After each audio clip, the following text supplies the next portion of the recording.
বুখারী শরীফের 4563 নং হাদিস হযরত আব্দুল্লাহ বিন আব্বাস রাদিয়াল্লাহু তাআলা আনহু হাদিসের রাবি তিনি ইরশাদ করেন, এ হাসবুনাল্লাহু ওয়া নি'মাল ওয়াকিল বাক্যটি ইব্রাহিম আলাইহিস সালাম যখন উচ্চারণ করেছিলেন তখন তাকে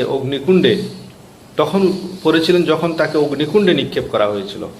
এবং একই বাক্যটি নবী মুহাম্মদ সাল্লাল্লাহু আলাইহি ওয়াসাল্লাম উচ্চারণ করেছিলেন যখন লোকেরা তাকে বলল, তোমাদের সাথে মোকাবেলা করার জন্য লোকেরা সমাবেশ করেছে বহু সাজ সরঞ্জাম, সুতরাং তাদেরকে ভয় করো। তখন তিনি বলেছিলেন, হাসবুনাল্লাহু ওয়া নি'মাল ওয়াকিল। একবার চিন্তা করুন, হযরত ইব্রাহিম আলাইহিস সালামকে যখন জালেম বাদশা অগ্নিকুণ্ডে নিক্ষেপ করেছিলেন সেটি কত বড় মাপের বিপদ। তিনি সেই বিপদে এই ছোট্ট আয়াতটি পড়েছিলেন এবং সাথে সাথে আল্লাহর সাহায্য নেমে এসেছিল। ওনার জন্য ওই অগ্নিকুণ্ড বাগান হয়ে গিয়েছিল। আল্লাহ তাআলা ঘোষণা দিলেন, ইয়া নারু কুনি বারদাম ওয়া সালামান আলা ইব্রাহিম। তিনি আমাদের প্রিয় নবীকে যখন